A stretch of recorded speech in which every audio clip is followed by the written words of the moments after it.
Halo, halo, teman-teman mahasiswa Teknik Informatika Universitas Negeri Gorontalo.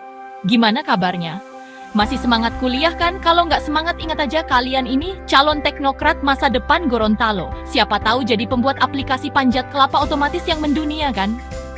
Oke, sekarang kita bahas topik yang nggak kalah seru, Enterprise Architecture alias arsitektur perusahaan. Apa itu Enterprise Architecture? Jadi gini, teman-teman, Enterprise Architecture itu kayak cetak biru atau blueprint buat perusahaan atau organisasi. Kalau diibaratkan kehidupan mahasiswa, ini kayak rencana kuliah kalian. Ada strategi buat SKS tiap semester, ada jadwal ngopi bareng, dan ada waktu mepet buat ngerjain tugas semalam sebelum deadline. Nah, perusahaan juga butuh blueprint biar semua bagian dari bisnisnya sinkron, mulai dari strategi hingga teknologi IT-nya. Nah, coba lihat gambar ini. Ini memperlihatkan bagaimana arsitektur perusahaan berkaitan dengan manajemen umum atau general management dan manajemen IT atau IT management. Jadi ini kayak ngebagi tugas teman-teman pas kerja kelompok. Ada yang mikir strategi dan ada yang bagian teknis. Strategic management. Ini adalah bagian otak organisasi. Bayangin kalian punya tugas bikin event kampus. Strategi itu kayak yang bikin rencana besar, tema acaranya apa, target pesertanya siapa, dan gimana acaranya bisa sukses. Di dunia perusahaan, ini pakai alat kayak balance scorecard buat ngukur apakah strateginya jalan atau enggak. Quality management, kalau ini lebih ke menjaga kualitas.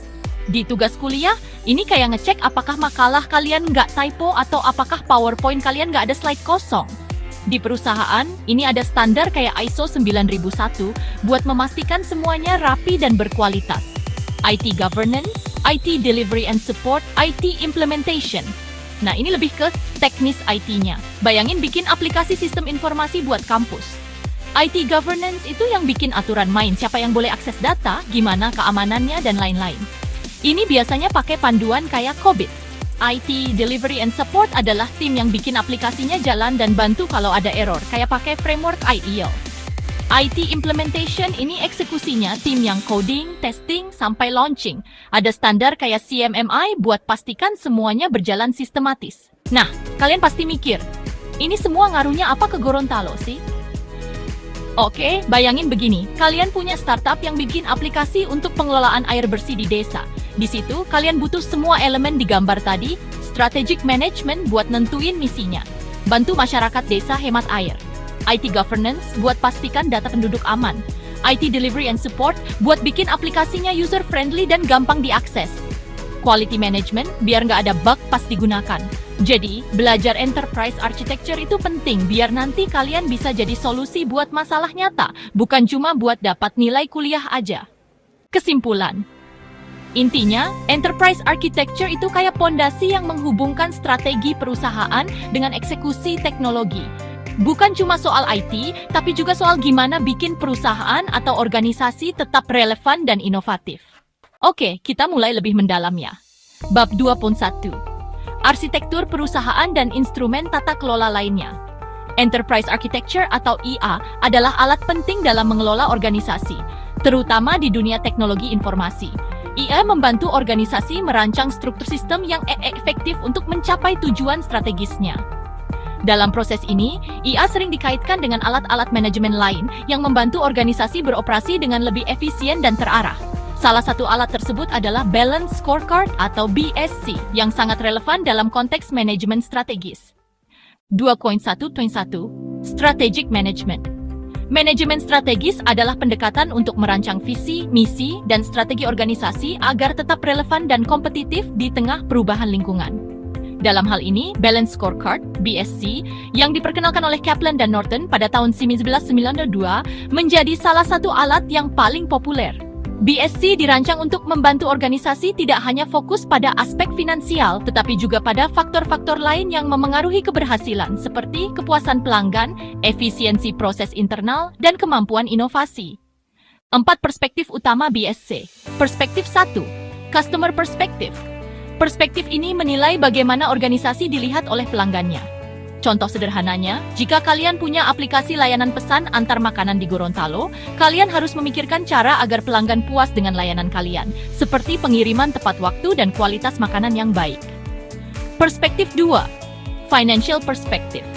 Perspektif ini tetap fokus pada aspek finansial seperti nilai bisnis yang dihasilkan. Misalnya, startup teknologi yang kalian dirikan harus memastikan bahwa pengeluaran lebih kecil dari pemasukan agar bisnisnya bisa bertahan dan berkembang. Perspektif 3. Internal Business Processes Perspective. Perspektif ini melihat seberapa efisien proses internal organisasi. Contoh di kehidupan mahasiswa, bayangkan kerja kelompok yang tidak terorganisir dengan baik. Hasilnya pasti berantakan. Hal yang sama berlaku di organisasi besar. Sistem yang kacau akan menghasilkan kinerja yang buruk. Perspektif 4. Learning and Growth Perspective. Perspektif ini berfokus pada bagaimana organisasi atau individu terus belajar dan berkembang. Dalam konteks mahasiswa, ini seperti belajar bahasa pemrograman baru untuk mengikuti tren teknologi yang terus berubah. Dalam organisasi, kemampuan untuk beradaptasi dan berinovasi adalah kunci keberlanjutan. Langkah-langkah menerapkan BSC. Pertama, tentukan misi. Misalnya, menjadi penyedia layanan teknologi terdepan di Gorontalo. Kedua, tentukan tujuan. Contohnya, meningkatkan inovasi produk setiap 3 bulan. Ketiga, tentukan ukuran keberhasilan, seperti persentase pelanggan yang menggunakan fitur baru. Langkah-langkah ini kemudian diterjemahkan ke dalam target spesifik dan inisiatif yang mendukung pencapaiannya. Untuk mempermudah, digunakan strategi map yang menggambarkan hubungan antar elemen dalam BSC. Hubungan BSC dengan Enterprise Architecture EA. Dalam perspektif Internal Business Processes, EA sangat berguna untuk meningkatkan efisiensi dan menganalisis performa organisasi. Misalnya, dengan menggunakan EA, kalian bisa mengevaluasi bagaimana sistem informasi mendukung operasional organisasi dan mengidentifikasi bagian yang perlu diperbaiki. Di perspektif Learning and Growth, EA juga membantu organisasi menjadi lebih adaptif terhadap perubahan. Analisis dampak, impact analysis, yang dilakukan menggunakan IA dapat memprediksi konsekuensi dari perubahan teknologi atau strategi bisnis. Secara keseluruhan, Balanced Scorecard dan Enterprise Architecture adalah alat yang saling melengkapi dalam mendukung manajemen strategis. Keduanya memungkinkan organisasi, termasuk startup yang mungkin kalian bangun di Gorontalo, untuk bekerja lebih terstruktur dan berorientasi pada hasil.